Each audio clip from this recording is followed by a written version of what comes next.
Bueno, yo desde niño siempre me llamó mucho la atención la arquitectura, la historia, la arqueología y la restauración. Yo de hecho estaba entre decidirme cualquiera de esas tres carreras. Entré como Instituto Autónomo de Ciencias y Tecnología y salí como Universidad Autónoma de Aguascalientes. Terminé la carrera y me fui a estudiar la maestría en restauración de sitios y monumentos en Guanajuato. Fui el primer egresado de esta carrera en la universidad que estudió una maestría. Entonces en restauración pues vemos no solo arquitectura, sino también pues tenemos métodos arqueológicos y la restauración. De esa manera que me tocó pues realmente hacer las tres cosas que yo siempre quise de niño y es lo que estoy haciendo.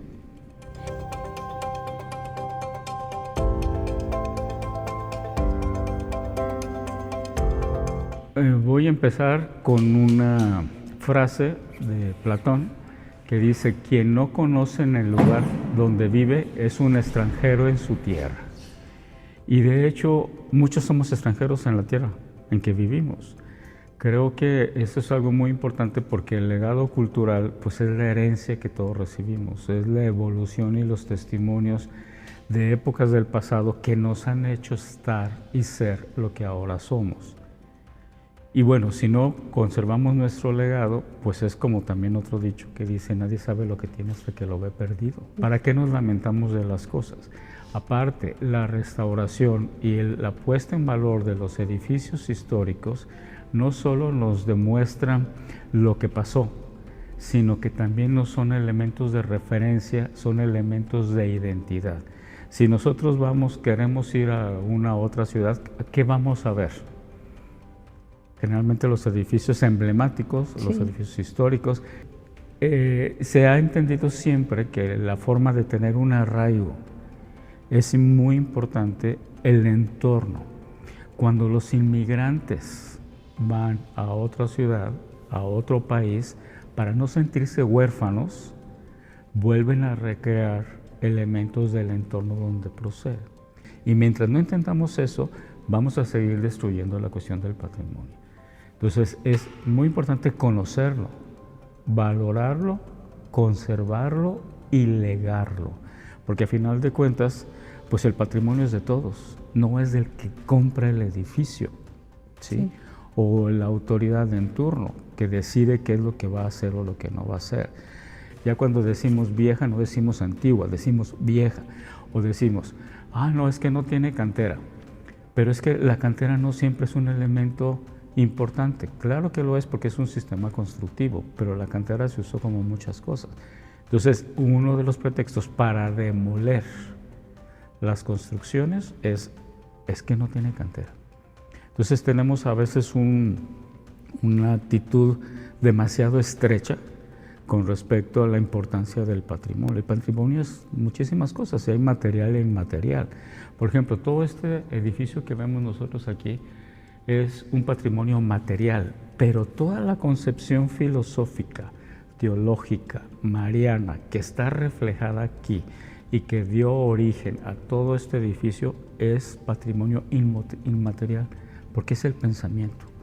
O sea, los seres humanos tenemos ideas, las hacemos, pero puedes tener una excelente idea, pero si no la haces físicamente, si no la concluyes, no deja de ser una idea. Pero si esa idea la concretizas o la materializas, entonces es algo muy valioso. Y eso es lo que tenemos que nosotros reflejar cuando hacemos todo lo de la restauración.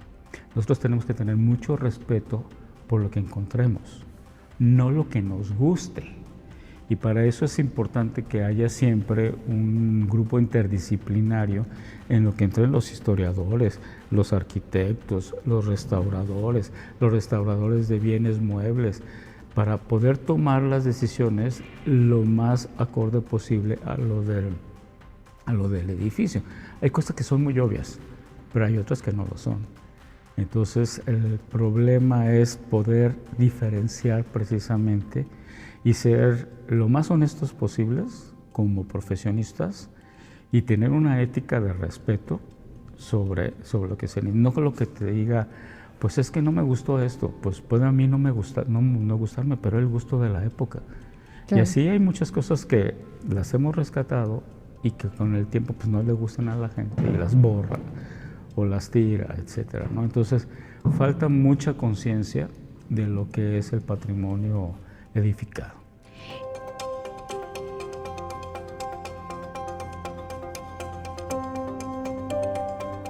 Bueno, la arquitectura contemporánea es otra cosa. Yo también hago arquitectura contemporánea, no solo restauración, porque en restauración tú ya partes de algo hecho, de ya algo construido.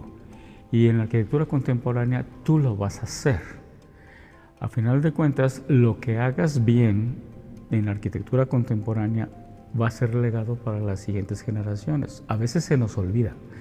Entonces, si haces una obra bien de arquitectura contemporánea, al rato va a ser patrimonio, ¿sí? Y así como tienes que tener la convicción de hacer lo mejor posible en la actualidad, tienes la convicción o debes de tener la convicción de hacer el respeto de lo que es la arquitectura del pasado. Porque la arquitectura contemporánea es un devenir de la arquitectura del pasado. No podemos borrar el pasado. O sea, Hitler sabía muy bien la importancia de los elementos históricos para las ciudades. Bombardeó Varsovia, iba a explotar la Torre Eiffel, porque es lo que le da cohesión social a la gente, le da identificación. Entonces, nosotros como restauradores tenemos que tener esa conciencia de que puedes y debes conservar el patrimonio. Puedes hacer intervenciones contemporáneas también, pero basados en el respeto hacia el edificio. Entonces, hay integraciones que se hacen, hay diferentes tipos de integraciones, unas que son por mimetismo, es decir, que casi copias las formas, y otra que es por contraste, es decir, que pones elementos contemporáneos, pero debe de haber un equilibrio y un respeto, sobre todo porque lo que vas a resaltar es lo antiguo, no lo nuevo, cuando haces ese tipo de intervenciones. Pero ya, si haces tú una obra independiente, totalmente contemporánea y lo demás, tienes que tener la convicción y la ética de hacerlo lo mejor posible, ¿verdad? Nosotros siempre hemos creído que un monumento, un edificio debe de ganarse su sustento. Entonces, no todo va a ser museos, no todo puede ser museos. Sí, porque generalmente dice, pues es que, ¿qué vas a hacer con esto? Pues puedes tener muchísimas cosas. Por ejemplo, los edificios de carácter industrial, por ejemplo, ferrocarriles, que me tocó a mí estar 11 años y luego todavía hace 2 años estuve a cargo de los 2 últimos edificios de ferrocarriles, pues tienen muchísimas posibilidades. Por eso decía, más que verlo como defectos, vamos viéndolos como oportunidades. Pero dices, miren, si tenemos esto, esa es la única oportunidad que tenemos de darle más valor al conjunto. Este sería el único hospital con patrimonio industrial de la humanidad o el único patrimonio de la humanidad con un hospital. ¿Ven cómo cambian las cosas? Por eso yo creo que es muy importante. Pueden conciliarse muy bien las cosas. Lógicamente también depende de la capacidad del arquitecto, del proyectista, del estructurista, porque va de integraciones a pseudo-integraciones. Entonces es un proceso que es muy dinámico. Cada edificio te da características diferentes, te marca las pautas. Hay que aprender a leer lo que el edificio dice, lo que el edificio quiere, pero para eso pues, se necesita práctica, ¿sí? Y la práctica establece un criterio, y el criterio es el que te va a determinar qué es lo que tienes que hacer.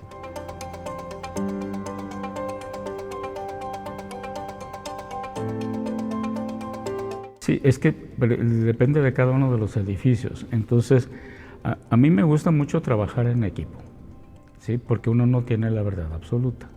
Puedes tener mucha experiencia, pero hay cosas que a veces por la experiencia ves unas cosas, pero dejas de ver otras. Entonces, por eso se necesita que te haga un equipo interdisciplinario en el que te diga, mira, podemos hacer esto. ¿Ya te fijaste que en esto? Ay, no me había fijado en aquella cosa. Y entonces es como una operación quirúrgica. Necesitas al cirujano, necesitas al anestesiólogo, necesitas a los enfermeros, necesitas, etcétera, etcétera. Es una operación quirúrgica, dependiendo también del tipo de edificio. Una casa habitación no lo necesita tanto, pero por ejemplo la Casa Terán, que fue los ferrocarriles, que aparte hay material contaminadísimo, que tiene un alto riesgo y lo demás, hicimos todo el proceso junto con la universidad y la Secretaría de Medio Ambiente y todo lo demás, para hacer la bioremediación ecológica. Aquí en el Camarín, por ejemplo, en las catacumbas, que también me tocó hacer la restauración, pues tiene que ver uno antropólogo físico. Vinieron los médicos de la fiscalía pues, para ver qué onda de los cadáveres y todo ese tipo de cosas. Y con cada uno de ellos aprende. Uno mucho se da cuenta de que hay cosas que hay que conocer. Y luego vino una antropóloga social que era especialista en salud de enfermedades de la Ciudad de México y nos explicó los ritos funerarios de la época virreinal, por qué están en un sentido, por qué unos no tienen pies, porque para que no regresaran los muertos y una serie de cosas que a lo mejor nos causa risa ahora, pero que en su tiempo fue muy importante y era necesario hacer.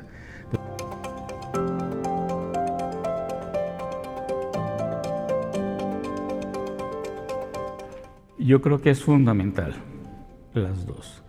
Tiene mucha responsabilidad del gobierno porque al final de cuentas es el que tiene los recursos mayores para este tipo de intervenciones. Y por ejemplo este edificio se hizo a través de un programa que se llamaba Foremova, que puede ser bipartita o tripartita. Entonces en este caso fue bipartita, fue el gobierno del estado y la federación. Hay otros que, por ejemplo, San Antonio, que también me tocó la restauración de la cúpula y todo ese tipo de cosas, se hizo tripartita, que fue la sociedad hiponense, que es decir, son los frailes, el gobierno del estado y el gobierno federal. Pero debe de haber una convicción entre ellos. Si tú tienes el recurso y no te interesan las cosas, no lo vas a hacer. Si tienes el interés y no tienes los recursos, los buscas. Y esa es una actitud que quisiéramos que todos los gobiernos de cada uno de los tres niveles lo tuviera. Igual con la iniciativa privada. O sea, no siempre se tienen los recursos, porque si yo tengo una casa que se está cayendo y lo demás, y soy un jubilado, pues debe de existir programas precisamente para el apoyo. Ha habido programas municipales sobre las cuestiones de las fachadas. Pero la fachada es el entorno, que es muy importante porque al final de cuentas es la casa común, que es la calle. Pero el interior también se necesita, es decir, como si yo estuviera maquillado y me estoy pudriendo por dentro, ¿verdad? O sea, son dos cosas. Y de hecho la ley federal establece que los que son declarados monumentos pueden tener exención de impuestos, cosa que no se aplica, ¿sí? Por desconocimiento o por falta de interés de las autoridades, etcétera, etcétera. Pero creo que es muy importante que las dos cosas salgan. Pues, como decía, nadie sabe lo que tiene hasta que lo ve perdido. Y decía Octavio Paz que la arquitectura es el espejo insobornable de la sociedad. Es más, lo que hace la sociedad se refleja en sus construcciones. Así de sencillo, ¿no? Entonces es lo que tenemos que ver. Y luego hay cosas tan aberrantes que tiras una casa antigua y haces una casa nueva que parezca antigua. Sí. O sea, somos muy contradictorios.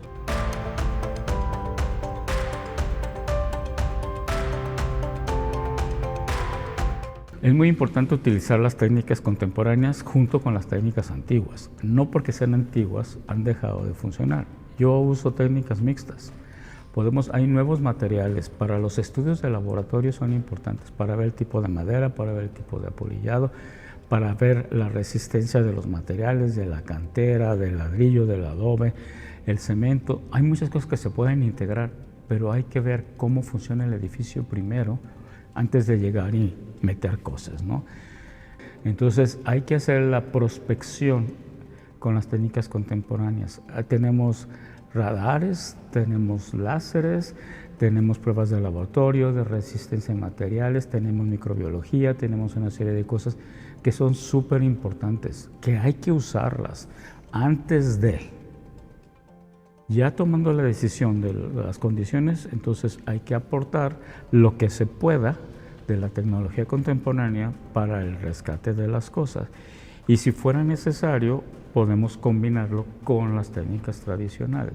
Entonces no está peleada una cosa con la otra. Es que pensamos, no, es que eso ya es viejo, ya es obsoleto. Pues no, no es obsoleto. Simplemente no lo conocemos o no lo usamos. Digo, no estamos peleados, hay que usar las dos en la medida de lo posible, con equilibrio y con respeto.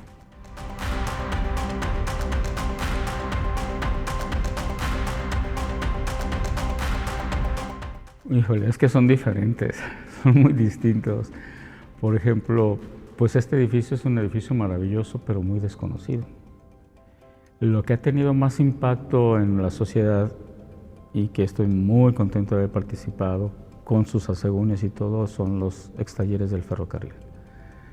Porque le regresamos a la gente lo que le pertenece a las personas, ¿sí? Y sobre todo porque es un legado que todos los aguascalentenses de una u otra manera siempre estuvimos ligados al ferrocarril.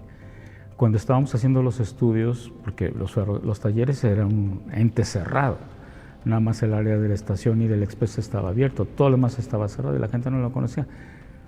Mi abuelo trabajó en ferrocarriles, mi suegro trabajó en ferrocarriles, entonces pues siempre hay una relación afectiva con ciertos espacios, ¿no? Con los ferrocarriles. Y sobre todo porque la regeneración de la zona, eso es algo que es paralelo a la conservación de los edificios. La regeneración urbana mejora, porque si tienes un ente que está contaminado, que está cerrado, que está todo ese tipo de cosas, pues la gente se deprecia la calidad de vida del lugar y entonces pues la gente no quiere estar ahí. Pero cuando lo pones en valor, lo restauras y lo entregas a la comunidad, la gente se redescubre o lo redescubre como parte de su historia y dice, ay, es que mira, aquí trabajó mi tío, y ay, aquí mi papá estaba haciendo esto, y ay, que aquí esto, y lo demás. Entonces, eso, junto con la regeneración de los edificios, empieza a subir el valor catastral.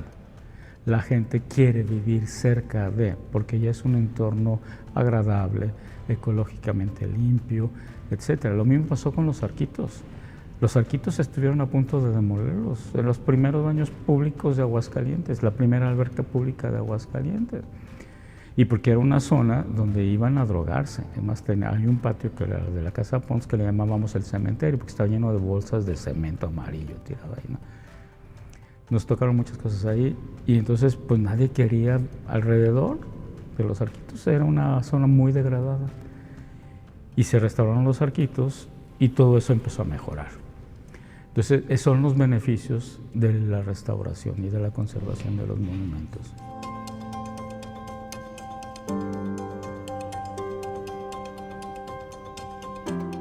Totalmente, totalmente. Hay que verlo de esa forma. Las zonas arqueológicas es un ejemplo de eso, ¿sí? Y nosotros tenemos cosas que son únicas en Aguascalientes, dentro de nuestras medidas, nuestras posibilidades, nuestras dimensiones, etcétera, que tenemos que conocerlo. Tenemos que desarrollarlo, conservarlo y protegerlo y sobre todo difundirlo, porque nadie quiere lo que no conoce. Y tenemos que nosotros la obligación de escribir y de hacer todo lo posible porque todo este legado se conozca.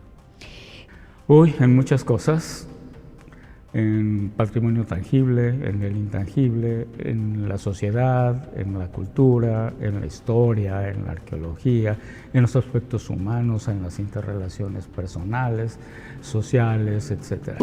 Son muchísimas y dependiendo, hay unas generales, pero con cada uno de los edificios va uno buscando técnicas, o sea, no siempre puedes aplicar las mismas. Dependiendo del paciente, es la cura. Existen reglas, existen leyes, pero no se aplican como deberían de aplicarse.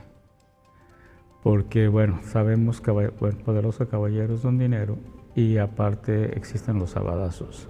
Como dicen, más vale pedir perdón que permiso. Entonces, hay muchas cosas que tenemos malformaciones sociales y una carencia de ética respecto a eso. Sí, hay que aprovechar las nuevas tecnologías, los nuevos materiales para poderlos aplicar siempre y cuando hagamos estudios previos. Siempre se hacen, es uno de los primeros elementos que uno cuando quiere intervenir, hay que ver exactamente las condiciones físicas del inmueble, lo que tiene, lo que le falta, cómo está, para ver cómo lo vamos a atacar, cómo lo vamos a conservar y a restaurar. Pues la gestión de proyectos es un trabajo. Una cosa es hacer el proyecto y otra cosa es no solo hacer el plano, sino gestionar con las autoridades, con los clientes, convencerlos, explicarles por qué. A veces hay personas receptivas y hay unas que están totalmente negadas, que ya tienen una idea muy cuadrada de lo que no quieren y lo quieren hacer. Pues la restauración de monumentos, pues es todo esto que hemos estado platicando, ¿no? Un monumento es todo aquello dejado a la posteridad para memoria. Todo aquello dejado a la posteridad para memoria. Y esta es una definición del siglo I de nuestra era.